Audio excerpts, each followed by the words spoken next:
You'll thank me one day for this, she said right after sleeping with my best friend to teach me a lesson, so I vanished.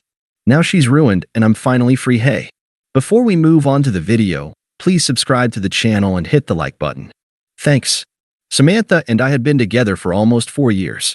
We met during her second semester of grad school, back when I was working a full-time IT job and helping my mom recover from surgery. She liked that I was stable. That was her word. You're solid, she said on our third date, sipping wine and looking right into me. You don't flinch. That's rare. I took pride in being steady. I showed up. I paid bills. I remembered anniversaries, got along with her friends, never screamed or cursed, and always tried to give her space when she needed it. And for a while, we were good.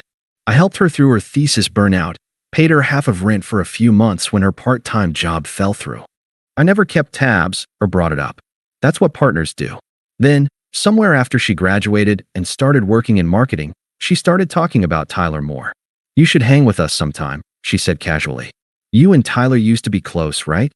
Yeah, Tyler and I had been best friends since 6th grade.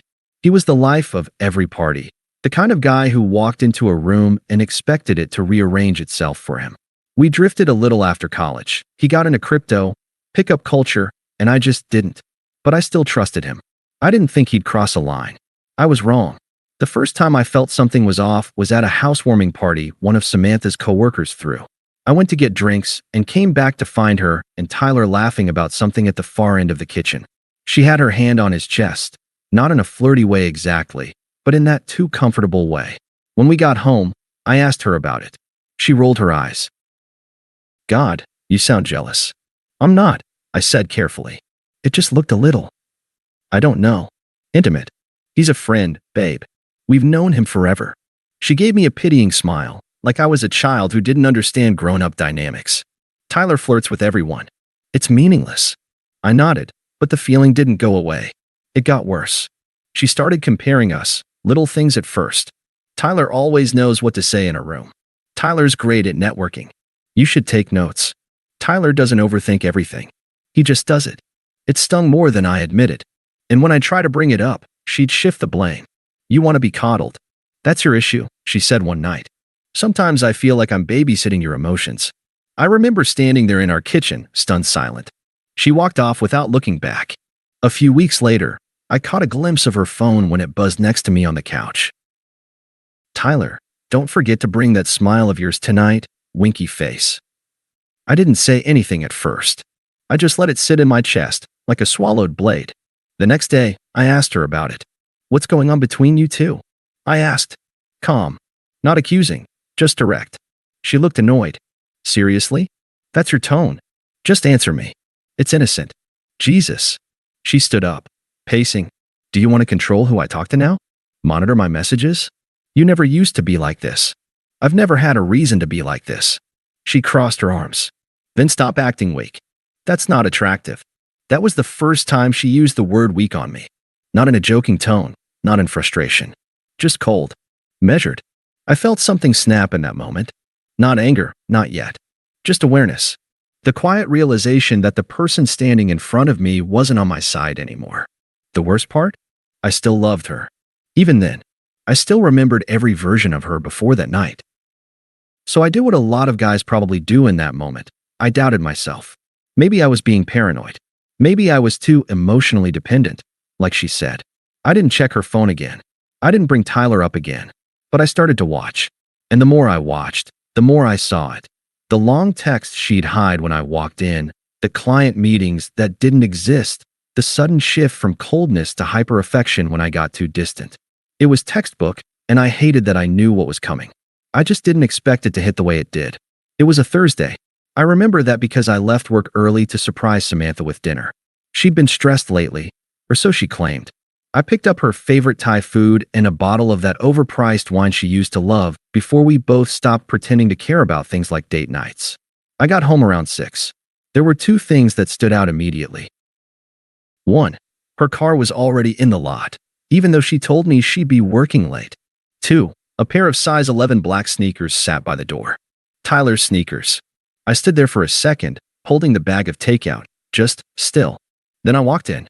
The apartment was quiet, but I could hear her laugh from the bedroom, not her usual laugh, the one she used around me. This one was louder, brighter. She was trying to impress someone. I didn't make a sound. I walked down the hallway like I was in someone else's body, like I'd already seen this scene play out in a bad movie. When I pushed open the bedroom door, I didn't say a word. I didn't need to. They were tangled in my sheets, the ones I'd bought, washed, and folded every Sunday while she said laundry stressed her out. Tyler turned his head and made brief eye contact. No panic. Just acknowledgement. And Samantha? She didn't scream. She didn't even flinch. She sat up slowly, like a queen inconvenienced by a servant walking in unannounced. "Well," she said, brushing her hair back, "I guess it's good you found out like this." I blinked. "Like this?" She stood up, completely unbothered, and pulled on her shirt. Tyler stayed seated, watching silently, like a background prop. "You weren't going to change unless something pushed you." Her tone was calm, almost soothing, like she was explaining a life lesson to a child. "You needed to be shaken out of this stagnant little bubble you've built for yourself." I said nothing. "This isn't just about Tyler," she continued. "This is about you. About us. You've stopped growing, stopped trying. You don't challenge me. You don't excite me. You think showing up and paying rent makes you a man?" Still, I didn't speak. She stepped closer, eyes glinting with something halfway between pity and pride. "I slept with him to force you to wake up, to see what you've become. You'll thank me one day for this." That line, that exact sentence, "You'll thank me one day for this." Like she was doing me a favor. Like she expected a thank you card for shattering everything we built. I looked at Tyler again. He didn't look smug. He looked bored. Like this wasn't his first time helping destroy something he didn't build. "You're not even going to say anything?" she asked, a flicker of annoyance finally cracking through her cool exterior. "Really? Nothing?" I set the bag of food on the dresser. That felt important for some reason. I didn't want to throw it or waste it. Just placed it down, neatly. Then I turned around and walked out. No yelling. No fighting. No tears. Behind me, I heard her voice rise. "Are you seriously just leaving?" I didn't answer. I walked down the hall, out the door, and into the night like I was walking out of someone else's life. And in a way, I was. The first few weeks after I left felt like a fog.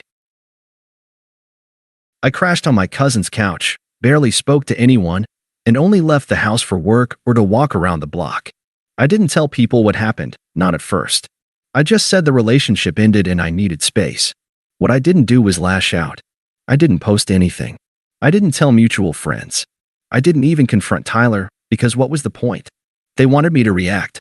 They wanted chaos. I gave them silence. And silence is hard to ignore. A week later, Samantha messaged me. "Samantha, I don't know if you're ready to talk yet, but I meant what I said. You needed this." I didn't respond. I blocked her. Tyler didn't reach out. Of course he didn't. His type doesn't clean up messes, they just move on to the next disaster. I relocated 6 weeks later. Took a job in Chicago I'd turned down earlier because Samantha didn't want to start over somewhere cold. This time, I didn't ask for anyone's input. I accepted, packed, and left. No forwarding address. It was easy to disappear once I wanted to. I changed my number, deleted shared social accounts, even nuked my LinkedIn just to make it harder to track me down through work connections. And then, I healed. Therapy, the gym, new city, new friends. I found my rhythm again. For the first time in years, I wasn't managing someone else's emotional weather. I just existed. 3 months in, I started getting messages from old mutual friends. Nothing dramatic, just casual check-ins laced with undertones. "Hey man, long time. Heard you moved. Everything good? Didn't want to bring this up, but..." Samantha's asking around.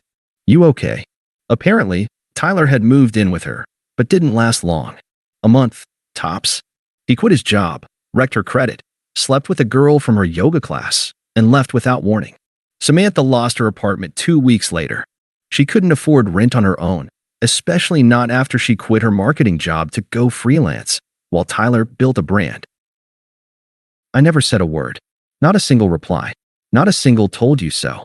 But the more I ignored her, the louder she got. She found my work email first. Subject: "Can we just talk?" "Hey, I know you probably don't want to hear from me, and I get it. But I really want to explain everything. Please, just 5 minutes. That's all I'm asking." I marked it as spam. Next came the voicemails, through unknown numbers, burner apps, mutual friends' phones. I messed up. Okay, I see that now. Tyler, he wasn't what I thought. You were always good to me. Too good. I took it for granted. I let someone toxic into our life, and I paid for it. A week later, she messaged a friend of mine from college, Kara, who still followed me on Instagram. Kara screenshotted it. Do you think he'd ever consider talking to me again?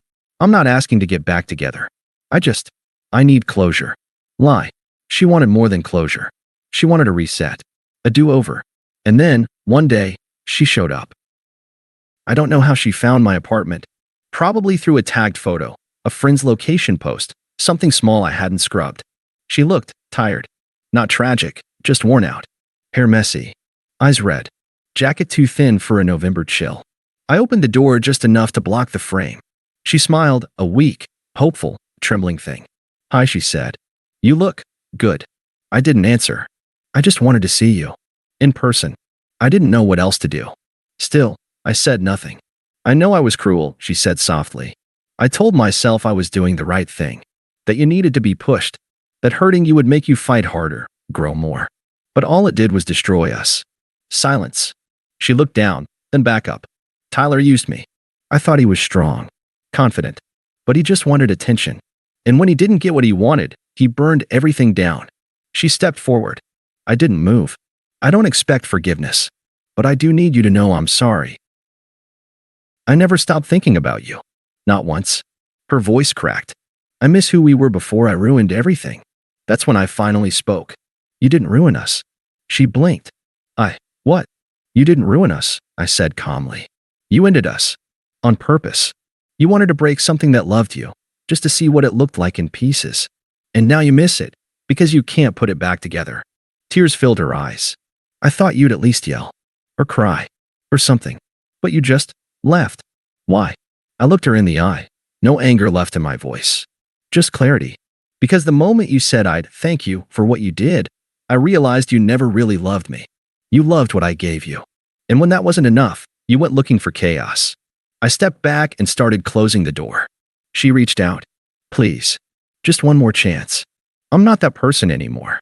And here came the last line, calm, final, and honest. You didn't break me. You freed me. That's the only thank you you'll ever get. I closed the door. I didn't slam it. I didn't block her number again. I just never responded. Ever again. She messaged me a few more times over the next few weeks. Different numbers. Different tones. Some angry. Some sweet. One was just a photo of a place we used to go with the caption, "Remember this?" I didn't reply to any of them. One day, the messages just stopped. I heard through mutuals that she moved back in with her parents. That she tried getting back into marketing, but burned too many bridges. That Tyler never looked back. Of course he didn't. Chaos doesn't apologize, it just keeps moving. I don't hate her anymore. What she did was selfish, vile, cruel in a way that only someone close to you can be. But hate takes energy. And I'm done giving her anything. Not my anger, not my sadness, not even my time. I still think about that night sometimes. Not the betrayal, the part afterward. The silence. The clarity.